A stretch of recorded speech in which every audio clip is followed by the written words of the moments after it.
The BJP has shut down all speculation about Prime Minister Modi stepping aside or entering a different role by saying that Modi will be India's Prime Minister even in 2029. This after opposition barbs and speculation after Modi's visit to the RSS headquarters in Nagpur, his first since taking office in 2014. I'm Barkha Dutt, you're with the Mojo Story. What are the big political takeaways? What should we understand and decode in that big important meeting when Prime Minister Modi traveled to Nagpur and met with Mohan Bhagwat at the RSS headquarters? Now, many have seen this as a sign that the RSS and the BJP have ironed out all of their minor or major differences, depending on your interpretation, differences and tensions that did manifest themselves in the Lok Sabha elections of June 2024, when the BJP slipped below a majority. Also, intriguingly, a senior BJP leader is now talking about the fight over the Aurangzeb tomb being an unnecessary and a non-issue.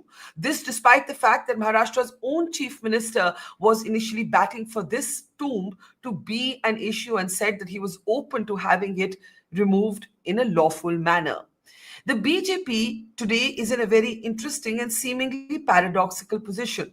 On the one hand is the Prime Minister's outreach this Eid, the Sugata Modi program, with lakhs of Muslims, marking what many saw as a shift in political strategy. But on the other hand came very, very strict diktats in Uttar Pradesh in some districts by the police when it came to namaz on the streets. All of this led to further questions over whether Modi and Yogi Adityanath were on the same page when it came to their approach, whether the BJP's main challenge would come not from the opposition or the liberal left, but from the far right.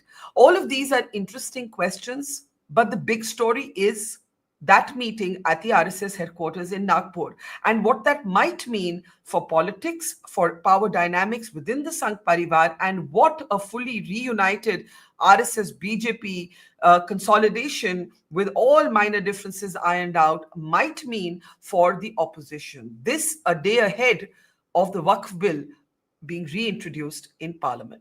I want to introduce our guests on the program today as we decode that visit, that meeting. Tavleen Singh, senior journalist, trenchant opinion maker and opinionated columnist and well-known author is with us. Good to see you, Tavleen. Also joining us is Rajat Sethi, political analyst. Good to see you, Rajat. Also joining us is senior journalist and author Saba Naqvi. Always a pleasure, Saba. And also joining us is author and senior journalist Sugata Srinivasaraju.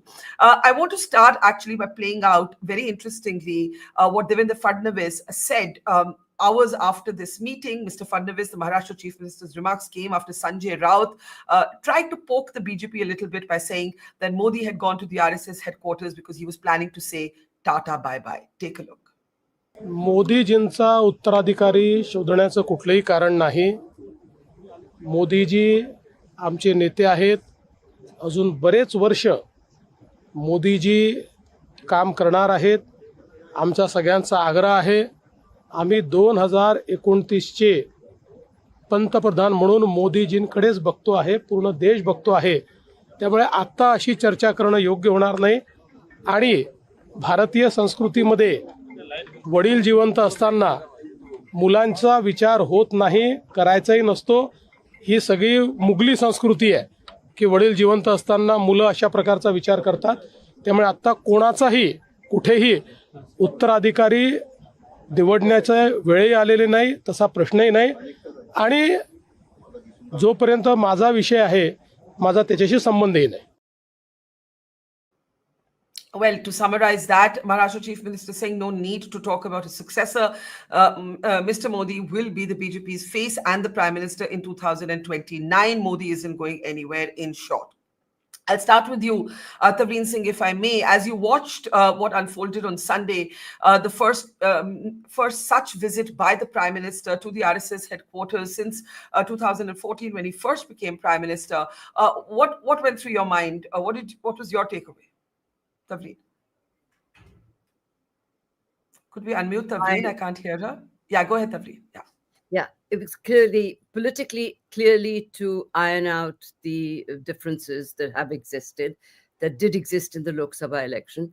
And these are not differences that can't be ironed out.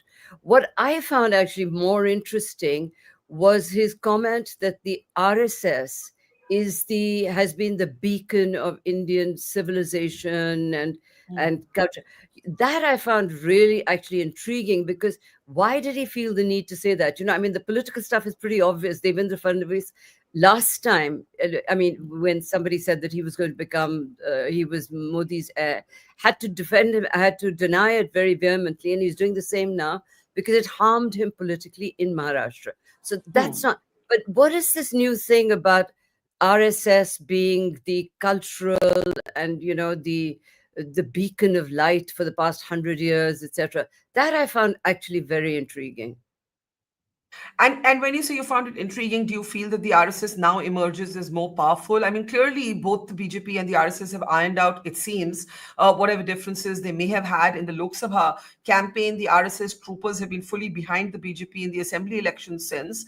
And JP Nadda's famous claim that the party did not need the RSS has been belied more than once.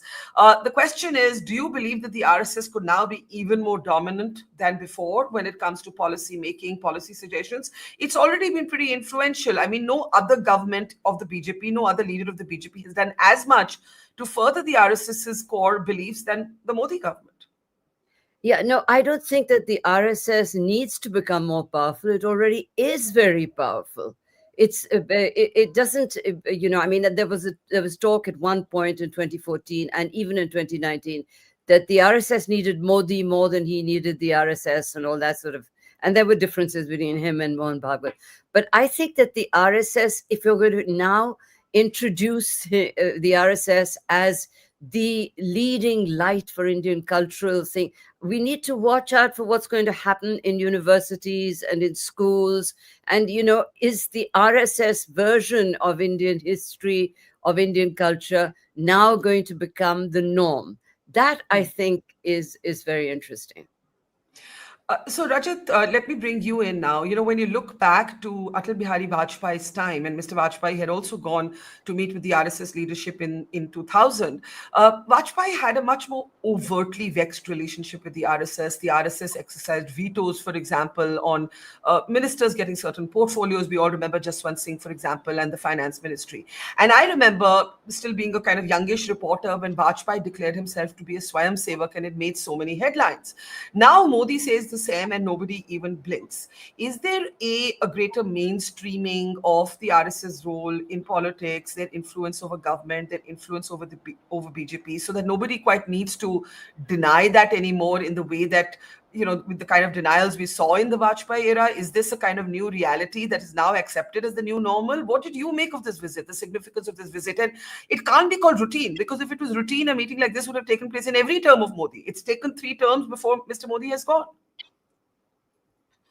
See, I largely agree with you, but let me, build out a narrative what I sort of foresee as to why this meeting happened. See, in 1925, there were 2 ideological movements that started simultaneously. One was the communist movement. It also started in 1925, and look where it is today. Similarly, RSS was also founded in 1925, and it is celebrating its 100 years centennial year around the world. Yeah. Which social organization would you can barely count them on fingertips who have lasted this long? So I'm sure on multiple levels, organizational level, discipline level, with their core vision, core objectives, they've been doing something right. And I think, with time, things change. The character, the nature of RSS is continuously evolving. So is the polity of our country. What I personally feel is that, though Vajpayee, when he was the prime minister, he was still in that transition phase. We were, prior to Vajpayee, you can call that era as Nehruvian era. But after Prime Minister Modi stepped in 2014 in his office, thereafter a completely different polity, a different era, which you can call Modi consensus or whatever you want to label it as. But this is a different India altogether. It will not think twice when it comes to ideological issue. It would love to carry it on its sleeves and will be bold about it, brazen about it. That is the country which we are. We are fairly confident of what cultural values we stand for, what civilizational wrongs have been done to us. We are happy to go back to history, look at history with much more poignant lenses, and start recalling out and looking for some kind of closures which we were afraid of in the previous epochs. And I think this is where Prime Minister Modi, his visit, largely in tune with this 100-year celebration that RSS is kickstarting now, is in sync with that. A. B. Also, Atal Bihari Vajpayee ji lived in a time when coalition politics and his core, political upbringing, so to say, were largely under the shadows of Nehruvian consensus or Nehruvian era. So he was still, trying to understand how to bring in the core agenda of RSS and keeping his coalition partners intact. So that was a much more complex generation that he was trying to lead. Also, the real problem right now is that most of the analysts today are still stuck in the 2000s. So every meeting that the BJP and RSS happens, you start drawing parallels from 2000s because kuch to masala niklega. Necessarily, I personally feel even in 2024, there could have been a degree of complacency, not any kind of a clash of ideas or clash of the two organizations coming together. This, I personally feel that is a wrong conclusion that you would want to draw out of 2024. Both the organizations are independent organizations. They have their own egos. Both organizations, any organizations for that matter, has their own character, own ego, own ways of doing things, and they need not meet. And this is why people say it's very easy to misunderstand RSS than to understand RSS. And I think putting all of these things together, I feel the Prime Minister Modi went there not to mend ties or not to look for a successor or anything of that sort. That would be sort of a lazy analysis onto the relationship that BJP and RSS has. He wants to go out, give a signal, not just to the Indians, but to the world that, see, I am a product of RSS and I proudly and boldly stand with the core ideals that RSS stands for, while RSS starts its next chapter as it steps into its 100th year. These are the broad takes. See. Okay, so let me bring in Saba. Saba, I think there is some truth to the fact that the Sangh Parivar, as we reported on, and you have, I know, also spent a lifetime reporting on and writing on it, is a very different Sangh Parivar today. I would even go so far as to say that the RSS is possibly easier to get information out of than this BJP. I think RSS leaders will still meet you on background, still have a good, healthy argument with you. Whereas with the Modi Shah BJP, you literally have no way as a journalist of forecasting what might come next, including who might be the next BJP president. Do you think Rajat is right that actually we're trying to understand it through an old lens, and so much has changed that the old lens just doesn't make sense anymore? Saba, you're at mute on your end. Can you? I do agree with Rajat. We, even the language that we use, they had differences, that there were these static things, RSS, BJP, and now are they together? It's all wrong. When did Narendra Modi first come in the public domain? He came to Delhi when reporters like me met him as the Sangathan Mantri, in charge of the liaison between Bharatiya Janata Party and RSS. That he was from Gujarat. That he was linked to a faction in Gujarat. Anyway, then he goes to Gujarat as the chief minister, chosen, and then he has a public career there, and then he becomes Prime Minister of India, and everything has changed. Look, it is the 100th anniversary of the RSS, and there is on every front the approach, ideological approach. Narendra Modi is the product of the RSS. Even Vajpayee, we all like to present him as a liberal, and he was a very gifted parliamentarian, which none of the current lot are. Vajpayee was a genuinely good parliamentarian because he grew up in an adversarial house, with performing very well as a Janasangh MP. So he had relations across the board, but whenever his coalition government, when he would have a problem with the RSS, then he would go back and forth, and he even wrote articles like "The Sangh is my soul" and all that. I don't know if you remember all that, but since it was my job to do daily coverage in those days, I remember all that. So Narendra Modi is the RSS. Within that place, he has navigated his space as a genuine mass leader, as a somebody if that's the case, I'm sorry I'm interrupting you, but if that's the case, why did Mr. Nadda make the statement that he did? And do you think it was complacency, as Rajat suggests? Of course, he was talking about a kind of mutual overall complacency, but how do we read Nadda's statement? What went on is actually a course correction, because what we were doing at that point, the cult of the leader had become so big that a section of the BJP and the television anchors had built it so big that it's just a formality, 400 par, all of this. Everybody started to believe that. And even the RSS guys, they sat home. And it is difficult to get any information out of the central leadership. When you go to the districts, you can walk into the BJP office. I did that in UP. I wrote about it. Nobody was doing anything. They were sitting back. Kyunki ye to jeet rahe hai na 400 par. And many of them were annoyed over not being consulted for the candidate. That happened in Maharashtra also, I'm told. I can tell you exact places where I went to, because they have 4 offices in Uttar Pradesh, the BJP has, where they were all sitting there watching on their screens and not doing very much. So there was a course correction. The cult of the personality still is perpetuated. However, the BJP is technically in a coalition era. But so this course correction, and then the RSS showed its importance in the cadre, which also went and fought this narrow contest in Haryana, the kind of outreach that they did, and then they did that in Maharashtra. Of course, there's a lot of money also which the BJP RSS ecosystem has, but we are talking about the largest cadre organization in the world. So I think the cult of personality, when you have media people just saying, oh, because of Modi, 400 par, that was an error for them. They paid the price for that. And RSS is shown. But it is I agree with Rajat, it is the 100th anniversary. And I want to make one crucial point.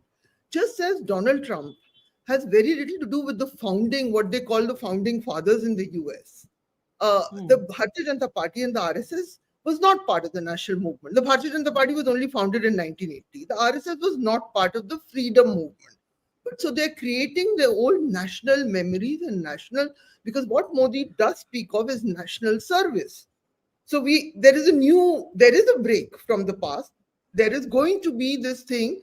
So whether it's going to be about looking at history and finding Aurangzeb, I don't know all that details, what exactly is planned. Since you mentioned Donald Trump has nothing to do with those who founded America, what is happening today in the US, and just as the Bharatiya Janata Party and the RSS do not have anything to do with the kind of constitution we got. I want to put this very clearly there. Okay, I'm sure our panelists will respond to what you've said. Rajat, give me a second. Since Saba mentioned Aurangzeb, something very interesting is happening also with this, right?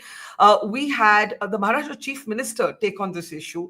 We had tensions in Nagpur. Now you have Bhayaji Joshi, a very significant leader of the RSS, come out and say, this is not an issue. ये हम क्या बात कर रहे हैं? This is not an issue. So what is actually going on here, where sometimes the BJP or some sections of the BJP are sounding more strident than many sections of the RSS? This is something very interesting to explore. And I want to just play out this statement, Sugata, sorry, before I come to you, on the Aurangzeb tomb controversy. Take a look. ऐसा है कि उनकी वहाँ मृत्यु हुई, उनकी कब्र वहाँ बनी हुई है, जिसको श्रद्धा है वो जाता है। अब श्रद्धा किसको है किसको नहीं वो तो मैं नहीं जानता हूँ, और इसलिए जो है वो है। हमारे यहाँ की परंपरा में मृत्यु के बाद हम उसकी ज़्यादा चिंता नहीं करते। मृत्यु के बाद हम ज्यादा चिंता नहीं करते, जो है जिसकी श्रद्धा है वो जाएंगे। And in a separate comment he actually said he finds the controversy unnecessary. He died here, so his tomb is here. Whoever wants to go will go. हमारी कल्चर में कोई चला जाए उसके बारे में हम ज्यादा बात नहीं करते हैं। Sugata, what's going on here? I am trying to read, and maybe my eyes, as Rajat said, are old eyes, and I have an old way of looking at this, but I'm trying in my old way to understand this. There is the Sugate Modi outreach program. There is the rather sort of harsh comments by the UP police during Eid, which caused perhaps for the first time 2 allies of the BJP to say we disagree. Chirag Paswan and Jayant Chaudhary say we don't agree with this. And then there is the RSS coming out and saying that what is this controversy? Isko chhod do. Isko chhod do abhi. We are not interested in discussing this. What's going on? What's going on? Barkha, I think it's very, very important to remember that the RSS is not a monolith. I don't think it's a flat, uniform organization across. There is RSS and there is RSS, and there is also classic double speak. You just played a clip from Bhayaji Joshi's thing, on Aurangzeb, but there's a further comment to that. He also attributes the whole thing to the magnanimity of the Hindu culture to accommodate somebody who's dead. And then he also goes ahead and says that Shivaji built a tomb for a Adil Shahi king. And therefore correct. it's all fine. We don't need to sort of make much out of it. But then there is also a Devendra Fadnavis who says it's a ASI monument and therefore I'm duty bound to protect it, but I'm not morally sort of trying to do anything about it or comment about it. So there is the RSS and there is the RSS, and RSS is not a monolith. And taking from there, coming to Modi's visit to Nagpur, I have a slightly different reading, Barkha. I think I heard him speak there, and if you just look at his itinerary, Modi was not making it an exclusive visit to an RSS, Smriti Nandan thing. He was not going to the headquarters of the RSS. He was going to a memorial. I think that's a very, very important thing. He was also laying the foundation stone for eye hospital there. And more importantly, he also went to Ambedkar's Parinirvan kind of site. So I feel that, Modi, there are two things happening. Modi is trying to draw a new line. Modi is the new center of Indian politics. There is a right of center, there's a left of center, there is extreme right and all that.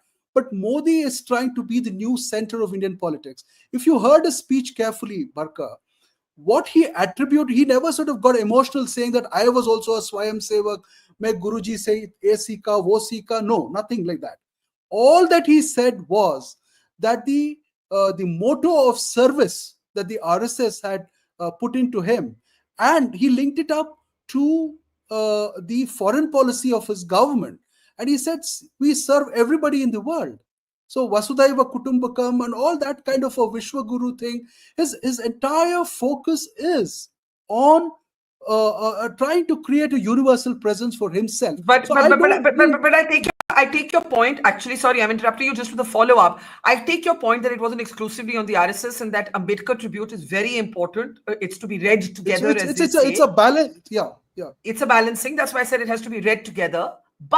But this idea of Modi being the new center in Indian politics is an interesting one. And that ties into my question, right? There are, just like the RSS is not a monolith, the BJP looked for a while like a monolith. The BJP seemed as if it was very much Modi's BJP, and I still think it is. But there is a Yogi Adityanath, perhaps the only other BJP leader who can be mentioned as doing things his own way. And much will depend now on what happens in 2027.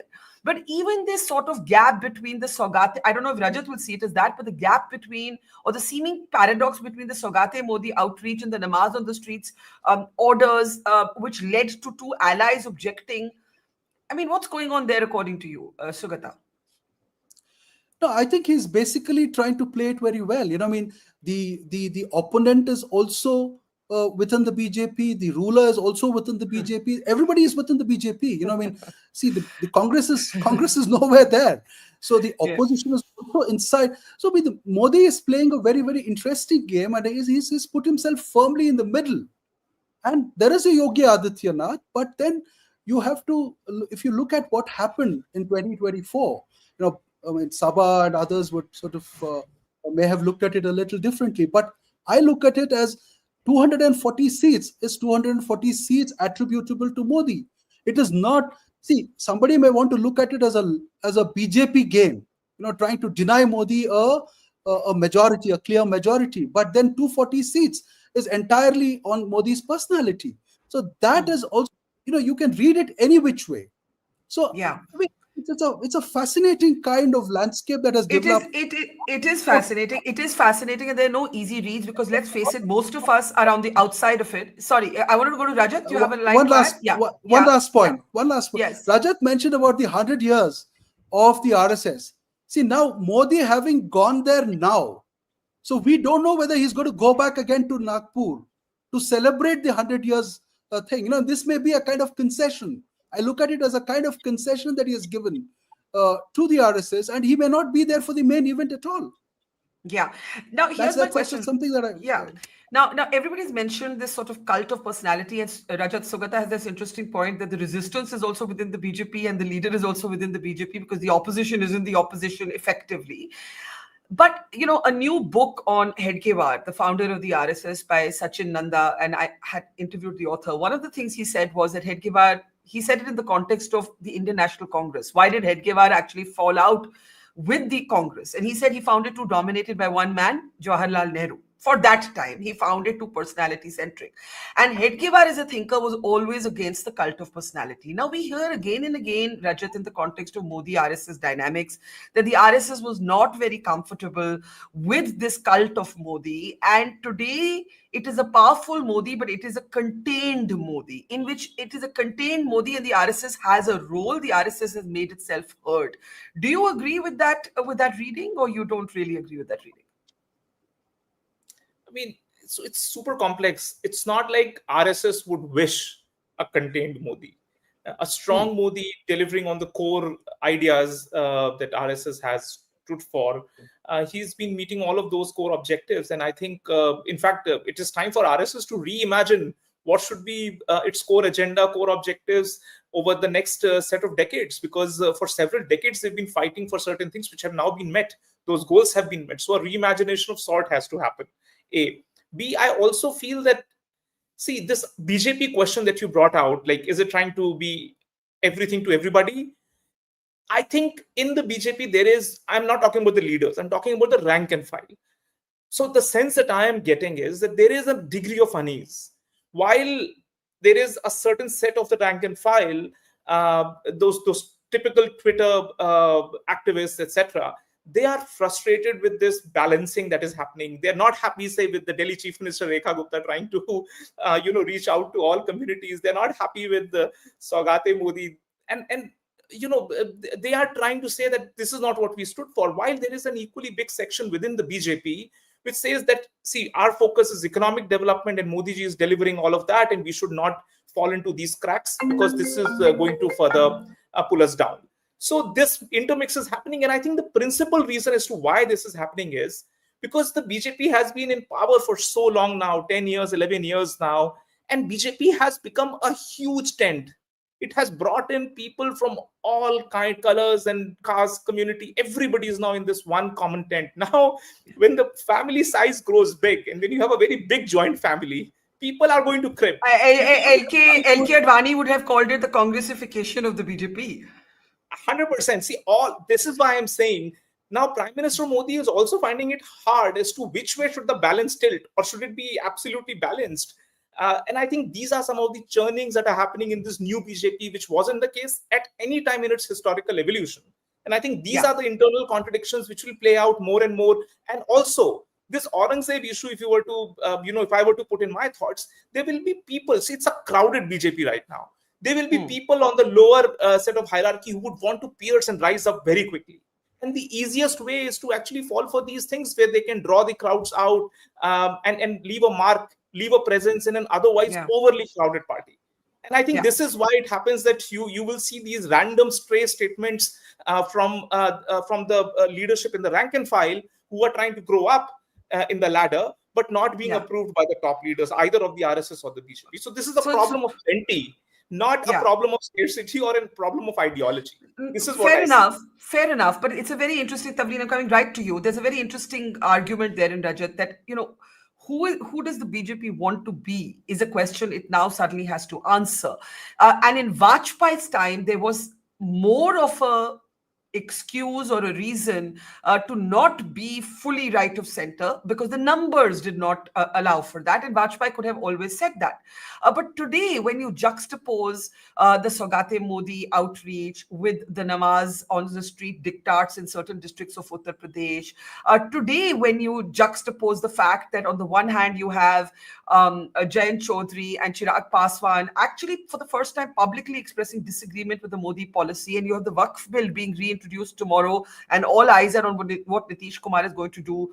You have Kapil Mishra, BJP leader, today being ordered to face an FIR by the Delhi High Court for his alleged role in the Delhi riots. You have the Supreme Court asking for compensation to be paid for the demolition of what the Supreme Court has called the illegal demolitions in Prayagraj. All I'm saying is there is a pull and push. There is a certain kind of pull and push, and the BJP is having to define itself today in the middle of this pull and push, which it hasn't had to do. And its fiercest criticism, as Rajat pointed out, is actually coming from its own far-right, to use a cliche, its own far-right cadre. Tavleen. I don't see this pull and push. I see really, Modi trying the outreach to the Muslims now. Modi sees himself as a world statesman, as a leader that has to be seen as generous to minorities, etc. Because no leader in the world can be openly, except maybe Trump, can be openly against a minority, right? And Modi doesn't want to be seen as that kind of, he's very conscious of his image on the international stage. And with all that's going on in the world, and with a very big shortage of eminent leaders, I see him as positioning himself there.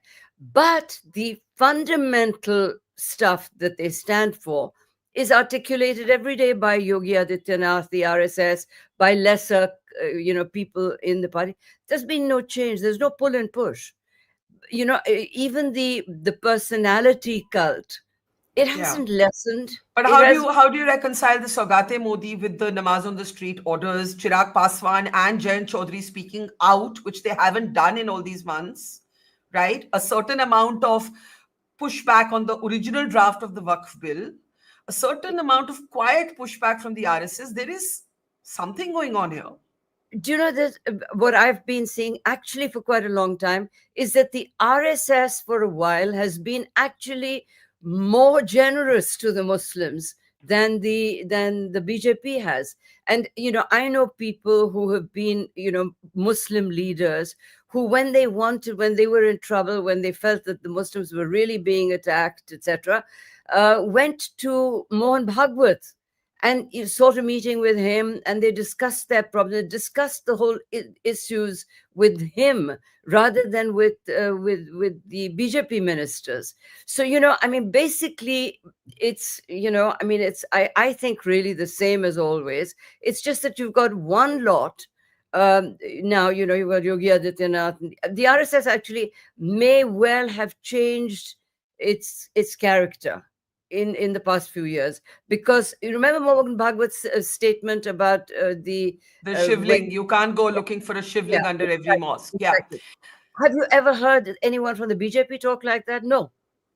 They're all going, no, find every. Yogi Adityanath has said that in what's that place where the riot was in UP, Sambhal, they're going to find every shrine that has been built on a Hindu mosque. On a Hindu temple. So if the RSS has become more generous to Muslims than the BJP, what could be the reason for that? Briefly, and I want Saba and Sugata and Rajat to come in on this argument. What could be the reason for that? Tavleen? Oh, I don't know. I honestly don't understand. But I think that they felt maybe that it had shifted too far to an anti-Muslim position. Do you know, all that, we don't want to go into the campaign, the Prime Minister's own campaign during the Lok Sabha, the Mangal Sutras and the buffaloes and all that sort of business. And I think that maybe the RSS realized, the RSS is generally keen on India being together, not broken up again. I think that the RSS is fundamentally keen on that. That's their idea of nationalism. That's why they're against discrimination on caste. And I think that they saw that it had gone too far on the anti-Muslim thing. Yeah, Saba, do you agree? Yeah, sorry, Saba? Saba, unmute yourself. Yeah. I think the RSS's main driver is anti-Muslim, number one. But having said that, I think Rajat gave a clue, though I may interpret it, about the hotheads who raise certain issues. It is managing the mob, not because you feel some love for Muslims. It is you also have to appear to be a coherent place. Maharashtra is the most important industrial center. Tamil Nadu also is huge, which is why they're withstanding certain things that the RSS vision demands. So anyway, I don't think so at all. I think all of this is pretty meaningless, that you're meeting a handful of people.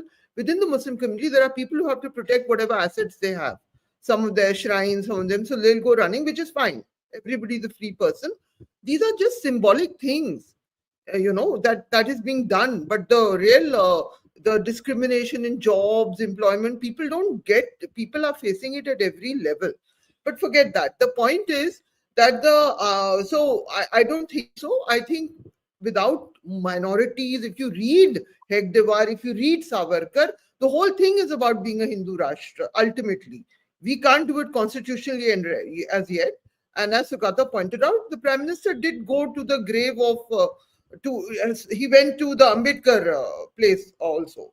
I'm not sure what exactly he went to, but he went where Ambedkar, a symbolic place associated with Ambedkar, which had completely missed me. But because I just read in the newspapers the main headlines what Modi had done, I disagree with that interpretation. I think society, they are in power. I just want to read out that he went to the Diksha Bhumi. No. Yeah. It is Saba, about hang on. managing. Saba, hang on. I just want to say that he went to the Diksha Bhumi in Nagpur to pay his tribute to Baba Sahib Ambedkar. Now, please do carry on. Yeah. So, but so it is about managing a mob. Sometimes the mob is useful. You send people who in front of Muslim shrines. You need that. You don't actually do anything about it. You don't take administrative decisions not to root it, if that is what gives you delight. But this idea, but we are living in a neighborhood. Look what's happening in our neighborhood. Which country is close to us now? There are there are great consequences of this. So I don't think it's so simple that Modi is a world but those statesman. countries. Yeah. 1 minute. Those countries have not fallen. Muslim countries. I am saying. I know. I'm just saying that the tensions with Sri Lanka. 1 minute. I'm just asking a question. The tensions with Sri Lanka and Bangladesh have nothing to do with Hindutva politics.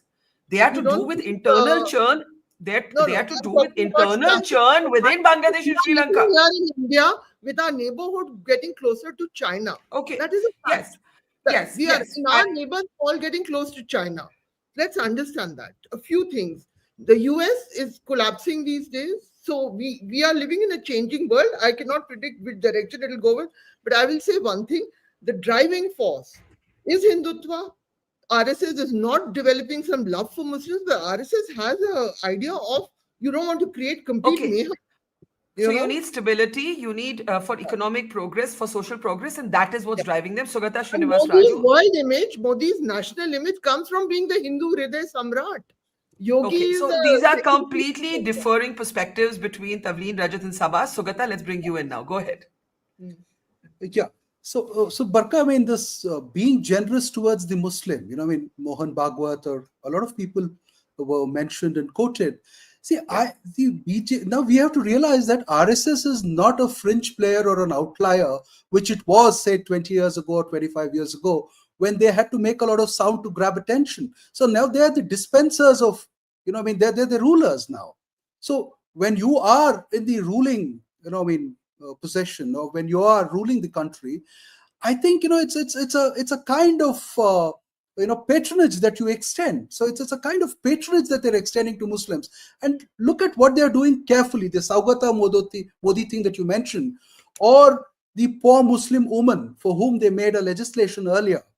See, they are looking at the Muslim community and trying to split that community in the middle, or in three portions. I mean, looking at poor women, on poor caste, Muslims, actually on caste and gender. Looking at, actually on caste and gender. Yes, absolutely. So I don't think it's just a philanthropic game or a kind of patronage game alone. It is also a very clever strategy. And the other point that other thing that we need to remember is, Barkha, see, there was a kind of 2024, Congress got 99 seats. Right. And so what do you do next to stop the resurgence of the Congress party? Because Congress has embraced the Dalit Muslim kind of combination.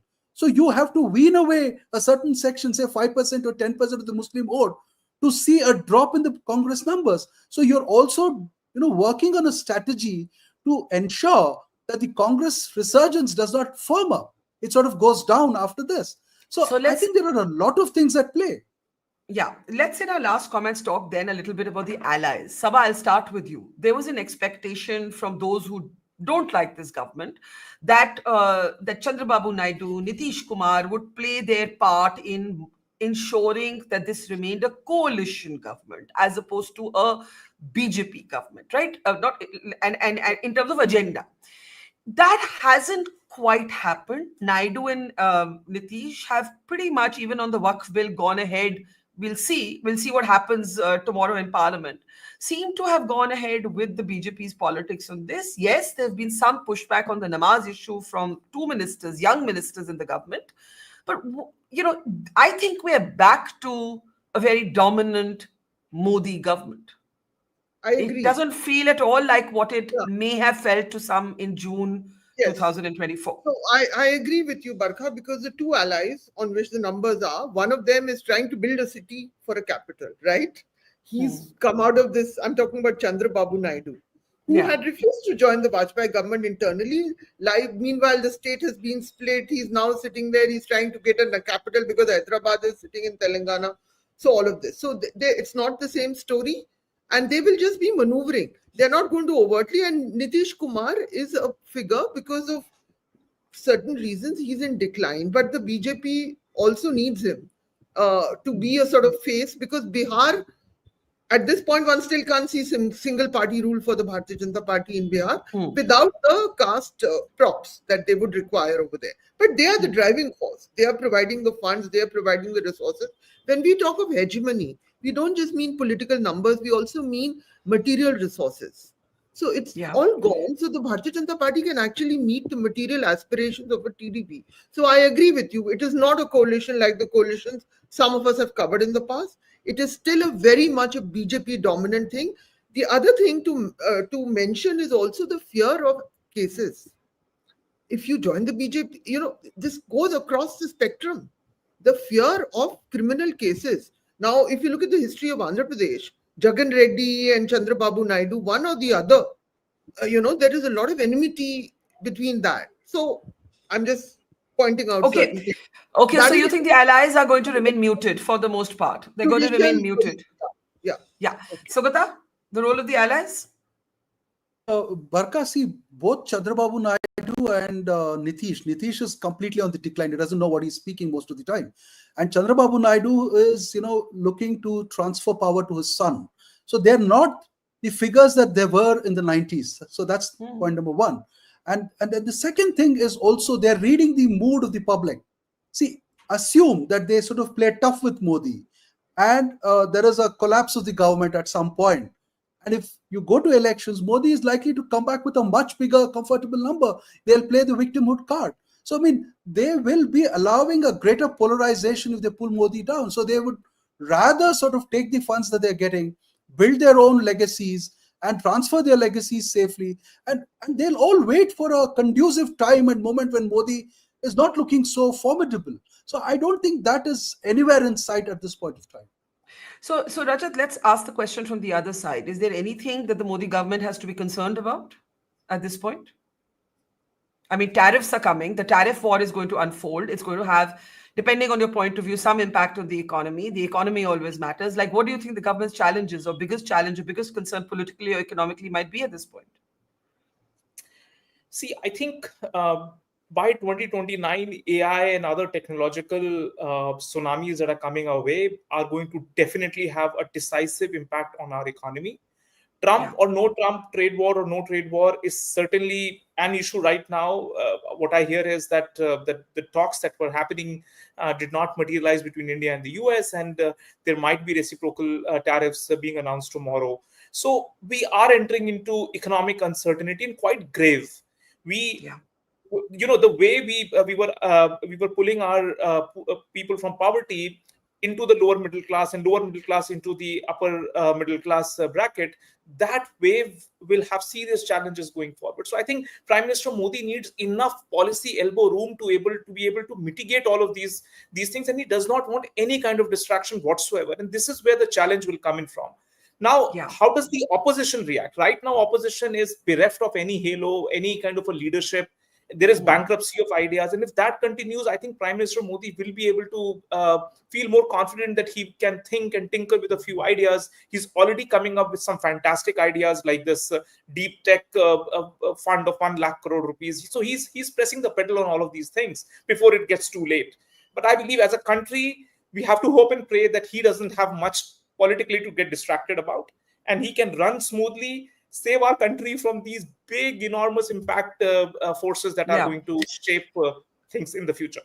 I mean, I completely agree that we might well be entering a phase of economic uncertainty. And for that, if no other reason, you need social stability, you need political stability. Tavleen, last thoughts?